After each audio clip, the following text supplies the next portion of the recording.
21st Century Pediatric Nursing, Chapter 26.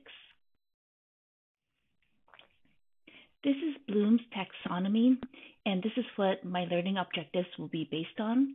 There will be learning objectives ranging from creating all the way to remembering. We'll talk about the major goal for pediatric nursing, various health problems, family-centered care, the role of the pediatric nurse, and lastly, essential cognitive skills of clinical judgment. The major goal for pediatric nursing is to improve the quality of healthcare for both children and the people who come with them, whether it be their family members, caregivers, guardians, whoever it may be. The main goal of pediatric nursing is to improve the quality for those we serve.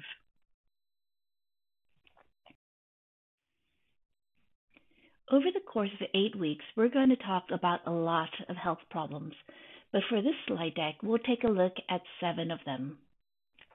Not only are we going to look at the 7 different health problems, but we're also going to take a look at what it means to be a registered nurse and what kind of influence we have on these health problems to make them better. Obesity and type 2 diabetes are put together because they are so interrelated. Let's take a look at obesity first. It is the most common nutritional problem that we see in children in America. It is a huge problem in epidemic proportions. To be obese, it means the child is at or greater than the 95th percentile when looking at the BMI, body mass index. When a child is overweight, it means they are at or above the 85th percentile, but below the 95th percentile when looking at BMI. 18.5% of children in 2016 were obese. 18.5% of children in 2016 were obese, and it's only getting worse. There's evidence that if mom is obese, that could really influence the infant and child obesity risks. Perhaps we need to do some education in utero. Perhaps we need to do some education and preventative actions while the child is an infant. Now the question is, why do we have so many obese children in America? Could it be a lack of activity? Maybe people are laying around playing video games and watching TV. Maybe neighborhoods aren't as safe.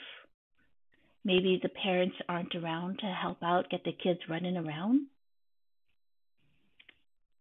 We need to think about prevention strategies as nurses. How do we help these overweight and obese children? Maybe we need to teach them about lifestyle. We need to get them up and running, hanging out with their family, do some family interventions. What could it be? So obesity is linked to type 2 diabetes. Those who are overweight have an increased risk of type 2 diabetes and something called cardiometabolic changes. Some examples of cardiometabolic changes include things like hypertension, altered glucose metabolism, hence the linkage of type 2 diabetes to obesity. When children are obese, they are at greater risk of getting diabetes. Another type of cardiometabolic change, another thing that's clustered in that, is dyslipidemia, so cholesterol that is out of whack. We also have abdominal obesity. Those are the 4 things that happen, and it puts children at risk for cardiovascular problems. Did you know that injuries are the most common cause of death and disability among children in the United States? Some examples of injuries include head injuries. For example, the kid is dropped, or they are running around the pool and they hit their head, or they're drowning. They can drown in the bathtub or a swimming pool or in a bucket.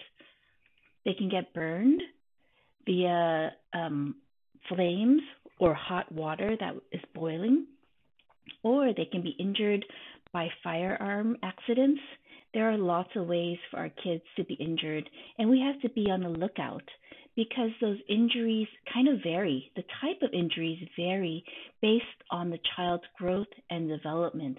For example, when we have newborns, they don't know how to roll yet, so we don't have to worry about it. But after a while, they start rolling. So we have to teach the parents to provide protection so the kid doesn't roll off the couch or off the bed.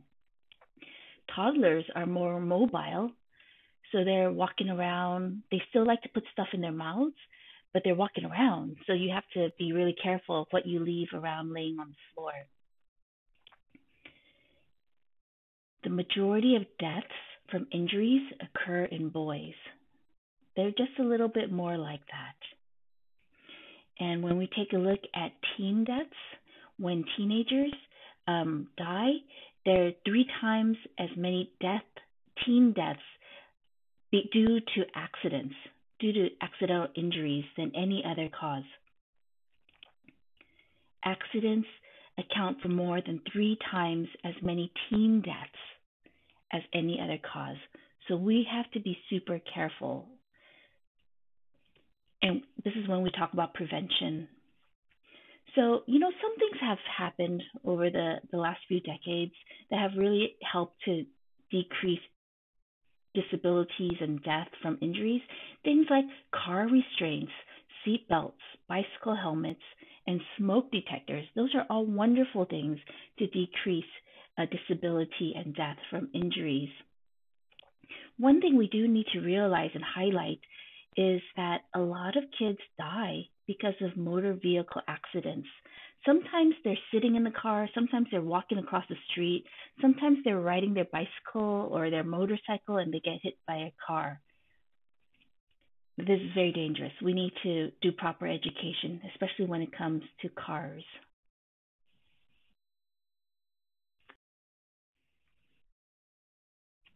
Violence. First question is, what is it?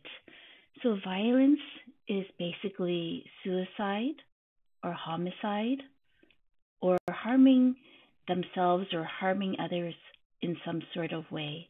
There's so much violence that it comes into our household in so many ways.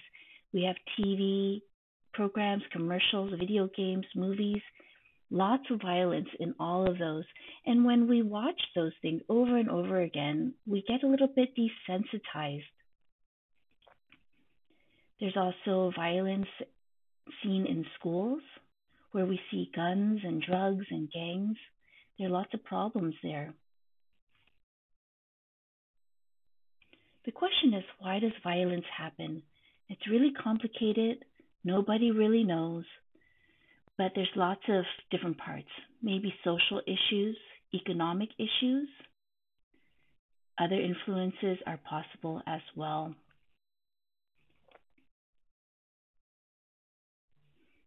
It's alarming that homicide rates are higher in minority populations, especially African American children.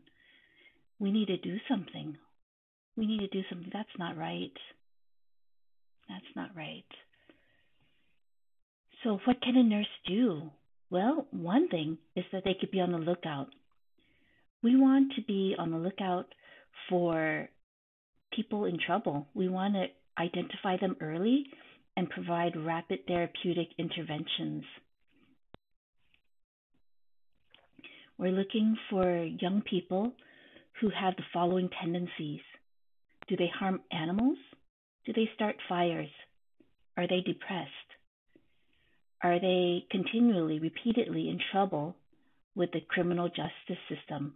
So are they always at juvie? Are they associating with people known to be violent? So nurses, we need to be on the lookout for those people in trouble. And those are some of the signs that show that they're in trouble. They harm animals, they start fires, depressed, in trouble with the law, hang out with people who are violent.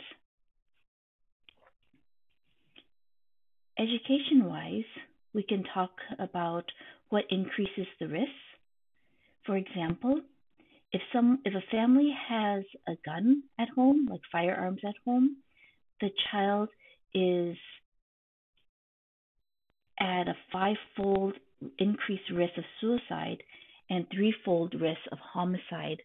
So if we have a firearm in our home, our kid is more likely to commit suicide, more likely to commit homicide than families who don't have firearms in their home.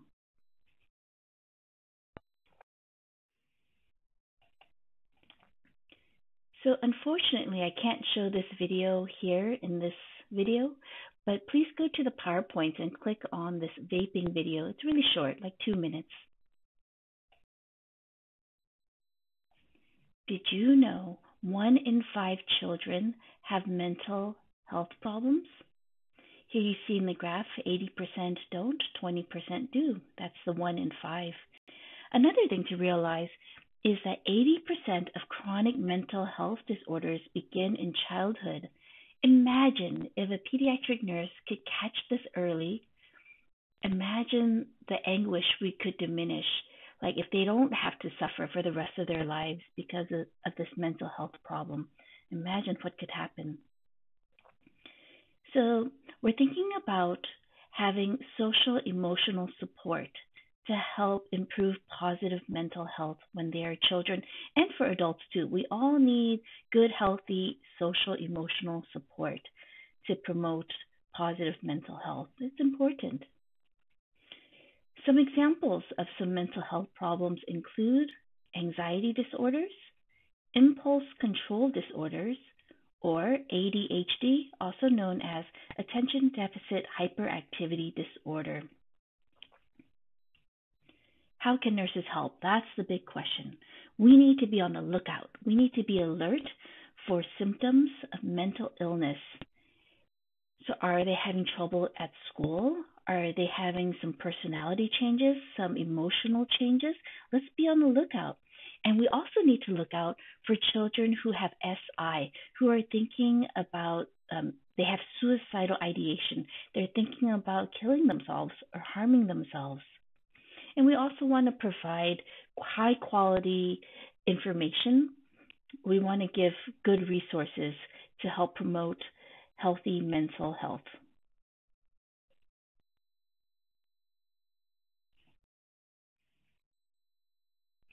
Infant mortality. First question is, what is it? Infant mortality rate is the number of deaths during the first year of life per 1,000 live births. So if there were 1,000 babies, how many would die within the first year of their lives? It's also broken up into a couple of subcategories. There's neonatal and post-neonatal. Neonatal mortality is when they die when they're younger than 28 days. Post-neonatal mortality is when they die between 28 days to 11 months old.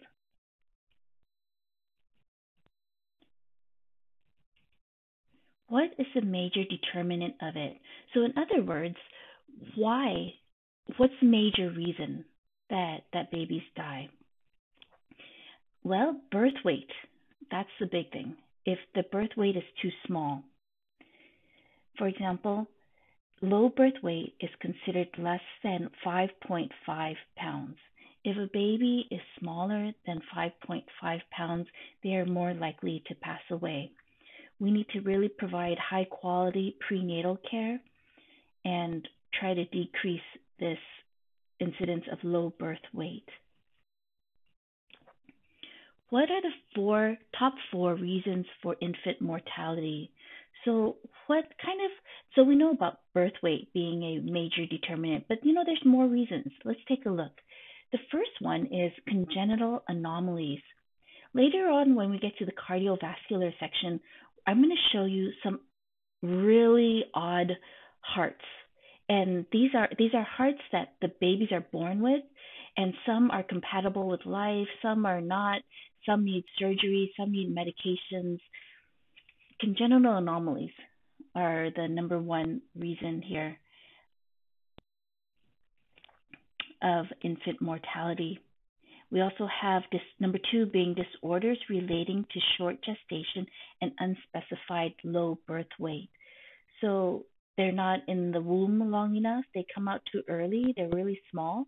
Oh, when we're talking about congenital anomalies, they could have low birth weight too because their hearts aren't functioning correctly.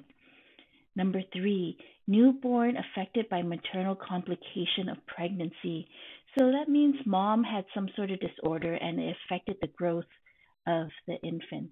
Number four, sudden infant death syndrome. So those are the top four causes of death: congenital anomalies, disorders relating to short gestation and unspecified low birth weight, newborn affected by maternal complications of pregnancy, and lastly, sudden infant death syndrome. Now, here's something that's a little bit disturbing. What are the varying rates based on race? So let me read this one little sentence for you. Infant mortality for whites is considerably lower than for all other races in the United States, with African Americans having twice the mortality rate. Why are our black babies dying? Like, why? Why are the rates so different? I don't know. But we need to, one of the things that nurses do is we get into research and we can explore kind of like the different variable factors. And not only do we explore those factors, but we can try to make things better. Take a look at this chart. What do you think?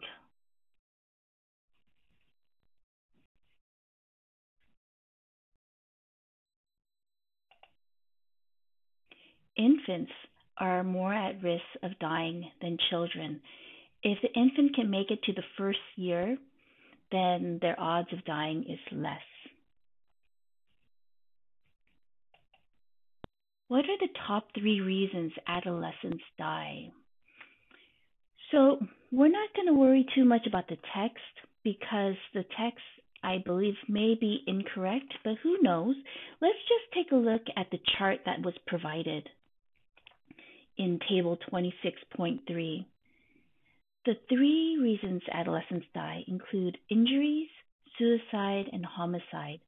So injuries are like motor vehicle accidents, or they're jumping off some rocks to go into the water. Suicide and homicide, those are the top three reasons, top three causes of death among adolescents.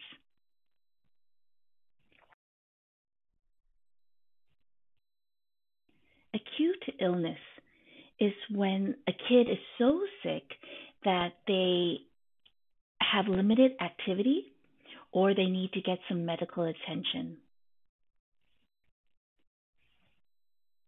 The chief illness of childhood is the common cold, and believe it or not, respiratory illnesses make up about 50% of all acute conditions. So if a kid is going to be sick, it's usually respiratory. And the chief illness during childhood is the common cold. So age actually matters. It kind of not determines, but influences what kind of illnesses children have. For example, as a child gets older, they're less likely to get an upper respiratory tract infection, and as they get older, they're less likely to have diarrhea. But as they get older, they're at increased risk of getting acne and headaches.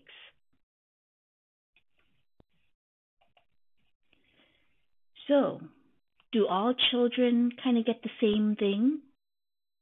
Are they all about the same sickness, same level of sickness? Not really. Not really. Some kids are more at risk of getting sick. Let's take a look at some of them. All right. Homeless children, they don't have a home. They don't have the resources. Children living in poverty, so children who are poor, have families that are poor. children who are born with a low birth weight? How about those with chronic illnesses and foreign-born adopted children and children in daycare centers? Those children are more at risk of getting sick, of having morbidities. Some other reasons would be the child doesn't have health care, they don't have access to health care. There are a lot of reasons that children get sick, and it's very disturbing that some children are more at risk for getting sick because of the situation that they're in. The question is, what can we do as nurses? What is your slice of the pie that you can influence? Next, let's take a look at box 26.4. Number one, we must realize that the family or the household is the constant in the child's life, whereas the hospital, the nurses, the doctors, we all kind of fluctuate. We're all kind of here for a little bit, but it's really the family that's constant. Number two, we want to collaborate with the family. We want to make sure that everyone's on board with the plan. Number three, we want to exchange unbiased information between the household, the families, and us.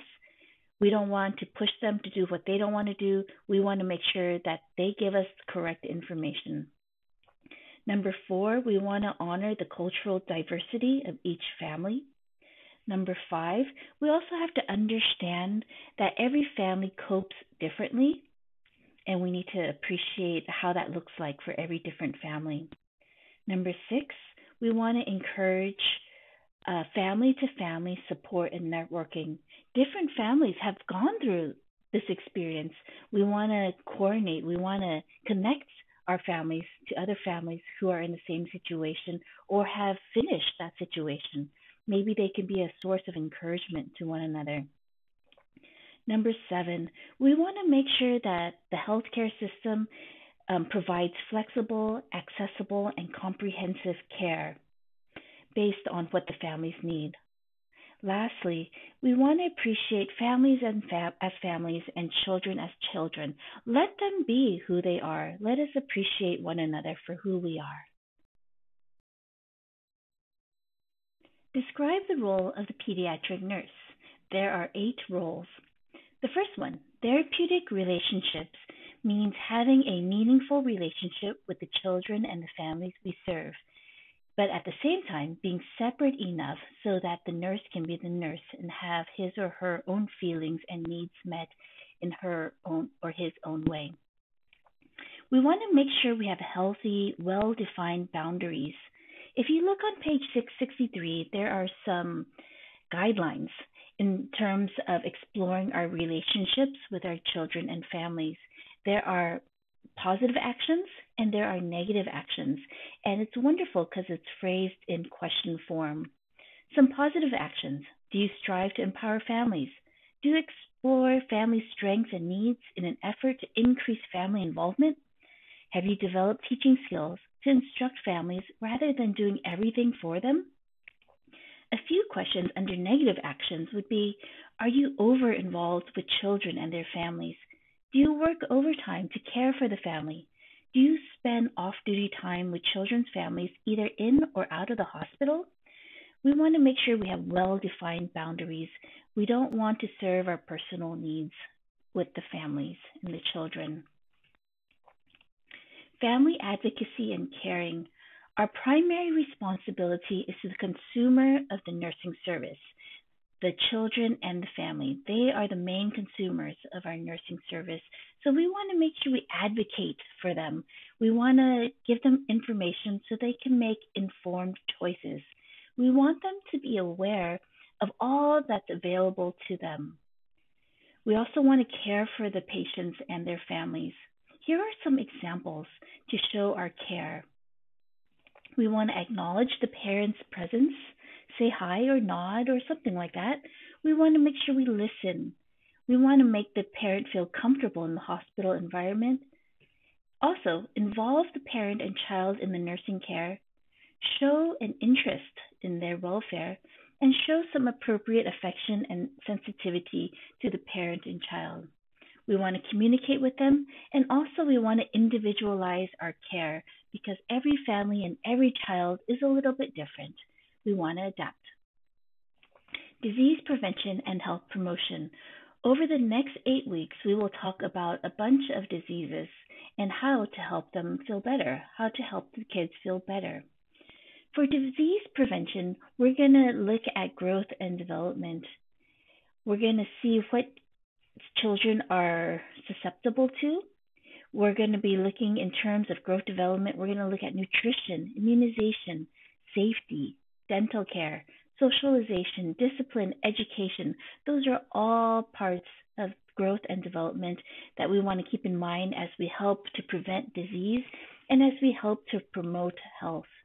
We want to provide education and anticipatory guidance to help our children and their families be as healthy as possible. Health teaching. So you may be called as a registered nurse to run a class, like a parenting class, or maybe you'll be at the bedside and you'll be teaching about a diagnosis or a medical treatment. Maybe you'll be answering questions at the bedside. We want to make sure we assess for health literacy in terms of the families. We want to see what they know and what they need to know. We want to be culturally sensitive as well. Health teaching can be a little bit tricky because we're transmitting information. We're providing information based on the child and family's level of understanding. So what do they know? What do they need to know? What do they have questions about? And we also have to consider what is their desire for information. Let's be real. They're sick, they're tired, they can only take so much information. So nurses, we are in charge of providing appropriate health teaching.